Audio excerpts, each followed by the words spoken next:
তোমরা যারা বিদ্যাসাগর ইউনিভার্সিটির ফার্স্ট সেমিস্টারের স্টুডেন্ট রয়েছো তোমাদের সবাইকে স্বাগতম জানাচ্ছি। পার্টিকুলারলি তোমরা যারা ইংলিশ মেজর বা অনার্স নিয়ে পড়ছো তোমাদের জন্য একটা গুরুত্বপূর্ণ কোশ্চেন নিয়ে আলোচনা করব, যেটা আমি দেখলাম অনেকবারই প্রিভিয়াসে এসেছে এবং এই বছরও আসার সম্ভাবনা রয়েছে। সো ওই দিক থেকে কিন্তু কোশ্চেনটা আমি তোমাদেরকে আলোচনা করব, তোমাদের সঙ্গে অ্যানালাইসিস করব। তো তার আগে একটু কিছু কথা বলে রাখি, কারণ তোমরা তোমরা সবার জানা যে সিলেবাস কেমন আছে, আমি এগুলো বলছি না কারণ তোমরা এক্সামের দোরগোড়া দাঁড়িয়ে রয়েছো। সো তাও আমি বুঝতে পারছি তোমাদের যে কতটা ডিফিকাল্ট হচ্ছে তোমাদের জায়গায় দাঁড়িয়ে, কারণ একটা লং ব্যাপার দিয়েছে, হিস্ট্রি অফ ইংলিশ লিটারেচার, সেখান থেকে শর্ট কোশ্চেন্স, লং কোশ্চেন্স তো থাকবেই দুটো, দেন ফিলোলজি থেকে এবং ওয়াইপ অফ বার্থ থেকে থাকবে, তো হিস্ট্রি অফ ইংলিশ লিটারেচার থেকে দুটো থাকবে। তো এগুলো কোশ্চেন লাগানোর চাপ আছে, তোমার একটা পার্টিকুলার রাফ আইডিয়া কিন্তু দরকার ছিল। যারা করেছো তো ভালোই কথা, আর যারা করোনি তারা চেষ্টা করো করে নেওয়ার জন্য। ওকে, এবং আমি তোমাদের জার্নিটাকে সুবিধা করার জন্য বা স্মুথ করার জন্য আমি কিছু ইজি প্রসেস বলছি, তোমরা এই পথে হাঁটো, দেখবে তোমার কোনো রকমভাবে অসুবিধা হবে না হিস্ট্রি অফ ইংলিশ লিটারেচারকে নিয়ে। সো দেখো, আমরা যদি দেখি হিস্ট্রি অফ ইংলিশ লিটারেচার বিভিন্ন যে ডিভিশন রয়েছে, ওকে, ওই ব্রাঞ্চগুলো তোমাকে জানতে হবে। আমি সাপোজ এক্সাম্পল হিসেবে বলছি, দেখো আমাদের হিস্ট্রি অফ ইংলিশ লিটারেচার এমনভাবেই শুরু হচ্ছে: old English period, middle English period, ঠিক আছে, Elizabethan period, restorations, 18th century, transitional, romantic period, Victorian period, modern period and post modern period, এরকম রয়েছে। আমি এতগুলো যুগ বললাম। তো তোমার একটা কাজ হবে, প্রত্যেকটা এজে কোনো না কোনো লিটারেলি ফর্ম, ওকে, খুব সিগনিফিক্যান্ট জোনে গিয়েছিল, ঠিক আছে, ওটা তো তোমাকে জানতেই হবে। দেন যে মাইনর ওয়ার্কগুলো হয়েছিল জানতে হবে। জানা মানে কি, তাহলে তোমার সিগনিফিক্যান্ট যারা পোয়েট ছিল তাদের কথা তোমাকে জানতে হবে এবং তার লেখা কিছু জানতে হবে। মানে বেশি জানতে হবে না, তুমি শুধু যার ওয়ার্কগুলো জেনে রাখো, দিলে তোমার 2 নম্বর হয়ে যাবে, কারণ আমি আগের কোশ্চেনটা দেখেছি বা সাজেশনও ছিল আমার আগের বারে। সো এরকমভাবে কোশ্চেনগুলো ফর্ম হয়, আমি এগুলো জানিয়ে রাখি। তো তাহলে তুমি একটা কাজ করবে, সাপোজ আমি আজকে এলিজাবেথান যুগ পড়াচ্ছি, তো এলিজাবেথান যুগে কোনটা সবচেয়ে চাইতে বেশি পপুলার হয়েছিল, লিটারেচারের যে বিভিন্ন ডিভিশনসগুলো রয়েছে তোমরা সবার জানা। পোয়েট্রি একটা রয়েছে, প্রোজ রয়েছে, ড্রামা রয়েছে, নোভেল রয়েছে, ওকে। সো দেখো, এলিজাবেথান যুগে যেটা পার্টিকুলারলি পপুলার হয়েছিল সেটা কিন্তু ড্রামা, এক কথাই বলতে গেলে। কারণ তাহলে ড্রামা কিন্তু তোমাকে কোশ্চেন্স করলে ওরা লং করবে, না হলে শর্ট করবে, এরকম একটা ব্যাপার। ওকে, দেখো ড্রামা তাহলে পোস্ট শেক্সপিয়ারান অ্যান্ড প্রি শেক্সপিয়ারান, ওকে, মানে ইউনিভার্সিটি উইট, ওকে, এগুলো তোমাকে জানতে হবে। আমি অলরেডি গ্রুপে ভিডিও আছে, দেখবে, কারণ ইউনিভার্সিটি উইট কিন্তু ইম্পর্ট্যান্ট রয়েছে। তাহলে দিলে তুমি কনসেপ্ট বুঝে যাবে কেন ড্রামার ক্ষেত্রে আমি ইউনিভার্সিটি উইট বলছি। ওকে, দেন আর একটা বেসিক গুরুত্বপূর্ণ হয়েছিল যে পোয়েট্রি এবার কোন দিকটা হয়েছিল, লং ন্যারেটিভ পোয়েম আমি বলবো না, যেটা বেসিক্যালি ইম্পর্ট্যান্ট ছিল ওরা কিন্তু সনেট, মানে 14 লাইন পোয়েমস, ওকে। অনেকগুলো সনেট রয়েছে তোমরা জানো অবভিয়াসলি, পেনসিলিয়ান সনেট বা link sonnet, Petrarchan sonnet, octave and সেস্টের ডিভিশনস রয়েছে, Shakespearean sonnet, 3/4 and 2 concluding couplet, এগুলো রয়েছে, তোমাকে জানতে হবে। এবং তাহলে তোমাকে কী করতে হবে এখান থেকে, তাহলে সনেটটা তোমাকে লংয়ে আছে, মানে থাকছে, ইম্পর্ট্যান্ট রয়েছে, কারণ সনেটটা বেশি মাথাটা দিয়ে উঠছিল এবং ড্রামায় ইম্পর্ট্যান্ট। তাহলে যে এলিজাবেথান যুগে দুটো কোশ্চেন্স বেসিক্যালি ইম্পর্ট্যান্ট হচ্ছে, যেটা ইউনিভার্সিটি উইট বা পোস্ট শেক্সপিয়ারিয়ান ড্রামাটিস্ট, নয়তো বা সনেট, বোঝাতে পারলাম আমি। আর যদি না এখান থেকে করে তাহলে শর্ট কোশ্চেন আসবে। তা কারা কারা সনেট লিখেছিলেন তোমাকে জানতে হবে। আমি বললাম দেখো, থমাস ওয়াট লিখেছিলেন, ফিলিপ সিডনি, আলফ সারে, ওকে, শেক্সপিয়ার ছিলেন, স্পেন্সার ছিলেন, ওকে। সো এগুলো তোমাকে জানতে হবে এবং প্রত্যেকটা রাইটারের নাম জানবে এবং তার দুটো করে লেখা জানবে। মেজর গ্রুপে রাখবে একজনকে, আর মাইনর যারা খুব কম লেখালেখি করতেন বা পপুলারিটি হয়নি, কারণ ওখান থেকে ছুড়ে দিতে পারে 2 নম্বরের কোশ্চেন্স, তাহলে তোমার জানাটা উচিত। কিন্তু তাহলে এভাবে তোমাকে জানতে হবে। তেমনিভাবে তুমি যদি ভিক্টোরিয়ান এজে যদি ড্রামা খুঁজতে চাও তাহলে তোমার মূর্খমই কাজ হবে, কারণ ভিক্টোরিয়ান এজের ড্রামা তেমনভাবে লেখা হতো না। ভিক্টোরিয়ান এজের যে ফর্মটা মাথাচাড়া দিয়ে উঠছিল, মানে বেশি সিগনিফিক্যান্ট ছিল, ওটা কিন্তু নোভেল। তার জন্য ভিক্টোরিয়ান এজে কিন্তু পার্টিকুলারলি একটা কোশ্চেন্স করা হয়, ভিক্টোরিয়ান ওমেন নোভেলিস্ট, তোমাকে ছুড়ে দেওয়া হয় এই কোশ্চেনটা। তাহলে কেন করলো, কেন ড্রামা করলো না? এলিজাবেথান যুগে ড্রামাকে কোশ্চেন্স করছে কারণ ড্রামা ফর্মটা বেশি পপুলার হয়েছিল। ভিক্টোরিয়ান এজে গিয়ে সেই পপুলারিটিটা হারিয়ে গিয়েছিল ড্রামার, ওটা হয়ে গিয়েছিল, ট্রান্সফার হয়ে গিয়েছিল নোভেলে। তুমি বলছো কেন হয়েছিল, কেন হয়েছিল কোনো মানে কোশ্চেন্স নেই। তো আমি যদি তোমাকে একই কোশ্চেন্স ঘুরিয়ে দিই, আজ থেকে তুমি উত্তম কুমারের সিনেমা দেখতে, তো সেগুলো না দেখে তুমি এই সব সিনেমা দেখছো কেন? তো এরকম একটা ব্যাপার আর কি, মানে তাহলে যুগের ডিমান্ড অনুযায়ী বিভিন্ন রকম লিটারারি ফর্ম মাথা চাটা দিয়ে ওঠে, মানে সেগুলো তোমাকে জানতে হবে। তাহলে এই রকম করে যদি তুমি প্রত্যেকটা এজকে ডিভিশনস করে নাও, ঠিক আছে, যেগুলো আমি বললাম, old, middle, Elizabeth, restorations, 18th century, transitional, romantic, Victorian, modern, post modern, এবং প্রত্যেকে তুমি ব্রাঞ্চ করে পোয়েট্রি, প্রোজ, ড্রামা, নোভেল, এবং মেজর রাইটার, মাইনর রাইটার, এবং তার ওয়ার্কসগুলো যদি তুমি দুটো করে জানো তাহলে তোমার শর্ট কোশ্চেন হয়ে যাবে, এবং লং কোশ্চেনগুলো করে দেবো। তাহলে এখন যে কোশ্চেনটা আলোচনা করবো, discuss Elizabethan non fictions prose. Okay, so Elizabethan যুগে কিন্তু প্রোজ তেমন একটা বেশি লেখা হতো না, তাও দেখো কোশ্চেনটা করেছে, এই কারণে করেছেন কারণ কোশ্চেন সেটা যিনি ছিলেন খুবই ট্রিকি ছিলেন, তার জন্য কোশ্চেনটা করে দিয়েছে, কারণ মাইনর গ্রুপ থেকে কোশ্চেনটা ফেলে দিয়েছে, তো আমাকে করতে হবে, কারণ এটা যেহেতু প্রিভিয়াসে এসছে, তো এটা কিন্তু মানে ইম্পর্টেন্ট থাকছে না এরকম। আমাকে যেটা 75% ওটাকে আমাকে আগে ভাবতে হবে, দেন যেটা 25% আছে সেটা আমি পরে ভাববো, যেটা 25% মধ্যে এই কোশ্চেনটা আসছে। এলিজাবেথান যুগ থেকে দেওয়া উচিত ছিল কি ড্রামা থেকে কোশ্চেন, মানে ইউনিভার্সিটি উইট, বা ছিল সনেট, কিন্তু ফেলিয়ে দিয়েছে দেখো নন ফিকশনস প্রোজ। তাহলে এটা যারা এই সময় পরীক্ষা দিয়েছিল তাদের এটা লাখ খারাপ বলতে পারবো, কিন্তু প্রিভিয়াস আমি ইয়ার ঘেটে দেখলাম বেসিক্যালি যে কোশ্চেনটা করা হয়েছিল ইউনিভার্সিটি উইট, যেটা তোমাদেরও ইম্পর্টেন্ট রয়েছে, কিন্তু এটা যেহেতু দিয়েছে আমাদের দেখে নিতে হবে, এবং এটা ইম্পর্টেন্টও আমি বলছি এই কারণে, কারণ কোশ্চেন যদি একটু ট্রিকি হয়ে যায় তাহলে থার্ড সেমের যে কোশ্চেনটা করলেন অনেকটা ট্রিকি ছিল, ওই দিক থেকে আমরা বিবেচনা করব, তাহলে ধরতে পারবে তোমরা। আর একটা তোমাদের জানিয়ে রাখি, আমি বেসিক্যালি তোমাদের একটা গ্রুপ রয়েছে ইংলিশ অনার্স ফার্স্ট সেম, দেখবে তুমি সরস্বতী ঠাকুরের একটা আইডল রয়েছে, মানে ইমেজ রয়েছে, তুমি ওই গ্রুপে অ্যাড হও, কারণ অনেকেই আমি দেখছি 25 থেকে 30 জন প্লাস তোমরা ওল্ড যে ফার্স্ট সেমের গ্রুপ ছিল সেখানে তোমরা নক করছো। আমি কাউকে কিন্তু অ্যাপ্রুভ করছি না, এই কারণে করছি না কারণ ওখানে তোমার দাদা দিদিরা আছে, তুমি সেখানে গিয়ে কী করবে, ঠিক আছে। তোমাকে আমি জানিয়ে রাখলাম যে সরস্বতী ঠাকুরের একটা আইডল মানে ইমেজ রয়েছে, ওকে, তুমি ওখানেই ক্লিক করো, দিলে তুমি পেয়ে যাবে, এবং ওখানে আমি যখন তখন কিন্তু ক্লাস নিয়ে থাকি। আমি কিছুদিন আগে তো নিলাম তোমাদের 18th সেঞ্চুরি, ওটা 2 ঘন্টার ক্লাস ছিল, ঠিক আছে, একেবারে ফ্রি করেছিলাম আমি, কারণ আমি কিন্তু ইউটিউবে পাচ্ছি না, এই কারণে 2 ঘন্টা মানে অনেক বেশি আমার ডাটাও যাবে, এবং অনেক বেশি প্রবলেমেটিক আছে এডিটিং সামহাও, কিন্তু তোমাদের যদি সুবিধা করতে পারি আমি, তার জন্য তোমরা গ্রুপে অ্যাড হয়ে যেতে পারো। সো বেশি কিছু কথা বলবো না, সোজা আমি অনেকগুলো কথা বলে দিলাম তোমাদের জার্নিটাকে স্মুথ করার জন্য। আমি জাস্ট কোশ্চেন্সগুলো দেখে নেবো কীভাবে লেখা হয়েছে। দেখো, ডিসকাস এলিজাবেথান নন ফিকশন প্রোচ। ওকে, প্রথম কথা আমাকে জানতে হবে, এটা লিখবে না, আমি একটু জানিয়ে রাখি, what is fiction, what is non fiction, এটা আগে জানা দরকার আছে। তুমি যদি না জানো কোনটা ফিকশন কোনটা নন ফিকশন, তাহলে তোমার কোনো লাভ নেই, মুখস্থই করা হবে। সো ফিকশনটা কি? Fiction is based on author's imaginations, they are not grounded in real life events. So যেটাই ফিকশন সেটা কিন্তু ইমাজিনেশনের উপর বেস করে আছে, যার কোনো বাস্তবিক কোনো প্রাসঙ্গিকতা নেই। এক্সাম্পল হিসেবে দেখে নিতে পারি, myth, legend, fairy tales are all considered fictions.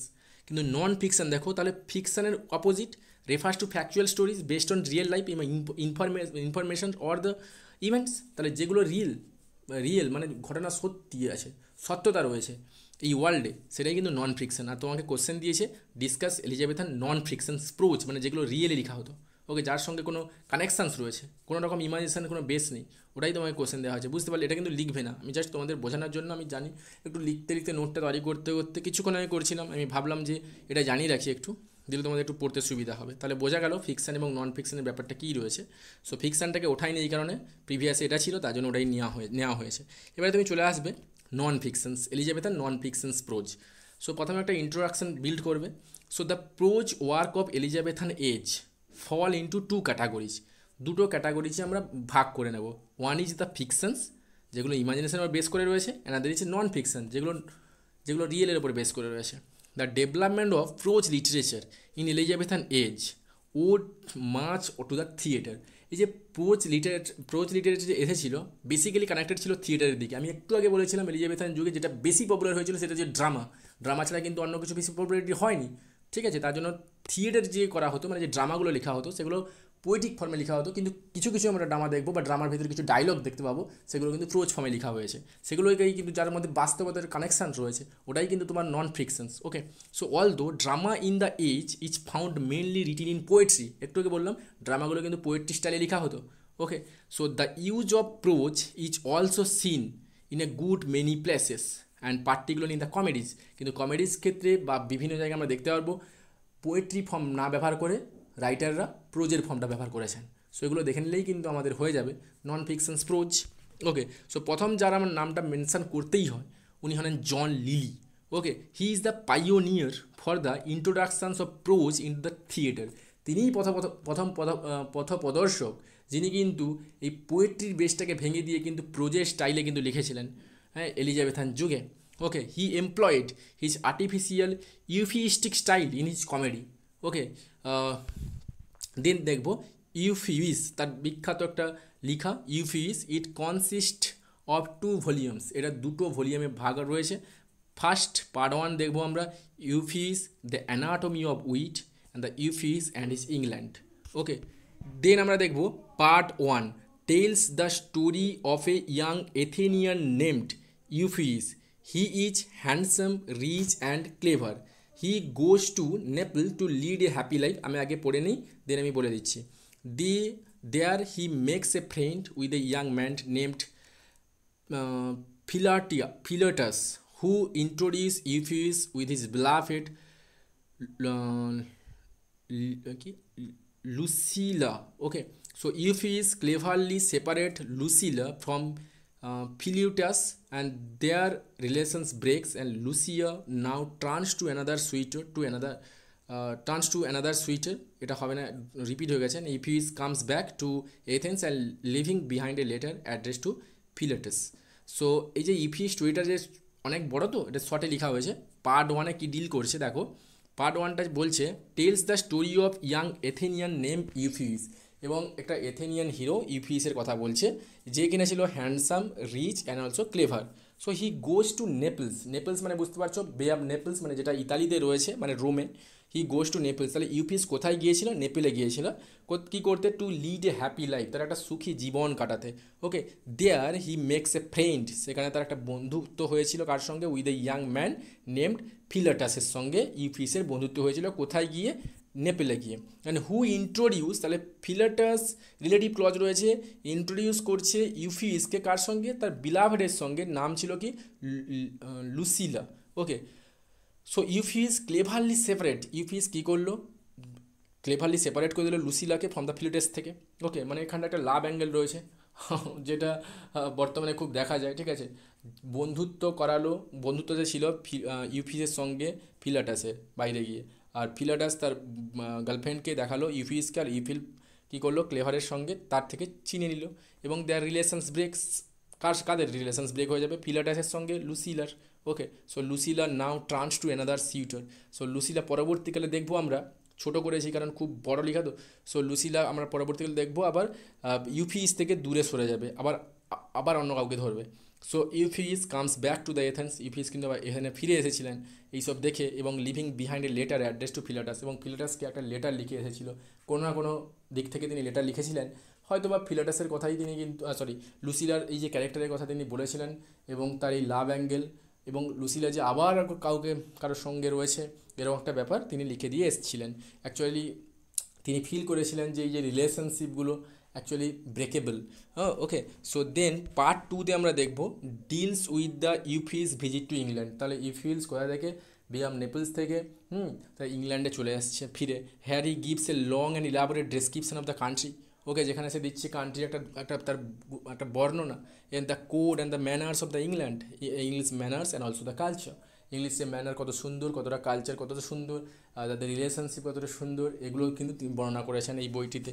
So part 1 and part 2 just pose স্টাইলে লেখা আছে, ঠিক আছে। তো যার জন্য নন ফিকশানের দিকে যাচ্ছে। এই স্টোরিটা একেবারে ইজি, যেটা বর্তমানে আমরা করে থাকি, ঠিক আছে। দুজন ক্যারেক্টার শুধু নাম মনে রাখতে হবে, কী কী? ইউফিউইস অ্যান্ড দ্য ফিলাটাস। তার যে ফিলাটাসের যে গার্লফ্রেন্ড ছিল লুসিলা পরবর্তীকালে ফিলাটাসের বন্ধু ইউফিউইসের সঙ্গে সম্পর্কে জড়িয়ে পড়ে, ওদের সম্পর্ক ভেঙে যায়, এবং পরবর্তীকালেও দেখবো ইউফিউইসের সঙ্গে তোমার লুসিলার সম্পর্ক ভেঙে গিয়েছিলো, লুসিলা কারণ অন্য মানুষের দিকে ঝুঁকে পড়েছিল। সো এই দিক থেকে ফিরে এসেছিলো এইসব জায়গা থেকে, এবং ইংল্যান্ডে ফিরে এসে পার্ট 2-তে ইংল্যান্ডের যে ম্যানার এবং কালচারের কথা তিনি বর্ণনা করেছিলেন। এটাই জন লিলির কিন্তু ইউফিউইস, ঠিক আছে। দেন একটু দেখে নেব other university wits including Greene, Marlowe, তোমরা জেনেছো, also use the prose freely in their plays, মানে এনারাও কিন্তু তাদের প্রোজে কিন্তু প্লেগুলোকে ব্যবহার করতেন। Okay, even the Shakespeare recorded to the occasional use of prose freely in the plays, এবং শেক্সপিয়ারকে দেখবো আমরা কখনো কখনো তিনি প্রোজও ব্যবহার করতেন, ইনক্লুডিং হিজ গ্রেট ট্র্যাজেডিতেও। Ben Jonson's another great name in the Elizabethan theatre. হ্যাঁ, prose is seen as the moral congenial medium of expressions for the great comedies of humour. Okay, তাদের কমেডিজ অফ হিউমারেও আমরা দেখতে পাবো Ben জনসনের, তিনি prose স্টাইলে লিখেছেন। Okay, then to the principal comedies Epicoene and the Bartholomew Fairs are entirely written in prose. এই দুটো তার প্রোজ, লিখা, যিনি প্রোজ স্টাইলে কিন্তু লিখেছিলেন, কোনো পোয়েট্রি স্টাইলে নয়। তার জন্য এগুলো, এবং রিয়েল লাইফ বেস্ট, তার জন্য এগুলো কিন্তু নন ফিকশনের দিকে যাচ্ছে। সো এটা করেই তোমরা শেষ করতে পারো, না হলে অনেকেই ছিল, নোট বড় হয়ে যাবে বলে আমি লিখিনি। স্যার ফিলিপ সিডনির ছিল, আর্কাডিয়া, থমাস ন্যাশ ছিল, লজ ছিল, রবার্ট গ্রিন ছিল। তোমরা চাইলে ছোটো ছোটো করে নিতে পারো। দেন না হলে তুমি এগুলোকে বাদ দিয়ে সোজা চলে আসবে এই reveals how prose can rival verse in the realm of the theatre in the hand of the master playwright. এটা ভুল বানানো রয়েছে, মাস্টার প্লে রাইট। তাহলে আমরা দেখবো কিছু কিছু বিখ্যাত প্লে রাইটের হাত ধরে কিন্তু এলিজাবেথান যুগে কিন্তু প্রোজের স্টাইলটা কিন্তু সূচনা হয়েছিল। সো এটাই ছিল আমাদের নন ফিকশনাল প্রোজ, কিছুই নয়, কোনো ভয় করার দরকার নেই। শুনতে একটু ডিফিকাল্ট লাগলেও অ্যাকচুয়ালি কিন্তু ইজি, স্টোরিও ইজি ছিল। আমি ফিকশন নন ফিকশনটা বলে দিলাম, ইজি আছে। আশা করি বুঝতে পারলে। অ্যাকচুয়ালি আমি একটু মিডিল পোর্শনে একটু আমি ফোর্স হয়েছিলাম এই কারণে, কারণ তোমাদের একটু জানিয়েও রাখাটা উচিত, কারণ আমি একটা পড়াতে মুডে ছিলাম। বাইক থেকে একটা নয়েজ আসছিলো, সো ওই নয়েজটাকে চাপা দেওয়ার জন্য কিন্তু আমি বাংলাটা প্রথমে করিনি, ডিরেক্টলি আমি বললাম যে আমি পড়ে দিই, তারপরে আমি করছি, কারণ ওই নয়েজটা এলে সমস্যা হতে পারতো। ঠিক আছে, এইরকম বিভিন্ন রকম পজিশনে পড়েও তোমাদের সঙ্গে ভিডিও আমি বানাই। আর যদি চ্যানেলটিকে ভালো লেগে থাকে তাহলে সাবস্ক্রাইব করতে পারো এবং আমার বন্ধুদেরকে শেয়ার করতে পারো। আমি বারে বারে বলছি, কোনো ফোর্সফুলি আমি কিছু কথা বলি না, তোমার ভালো লাগলে করবে, নাহলে নয়। থ্যাংক ইউ সো মাচ সবাইকে ওয়ান্স অ্যাগেইন।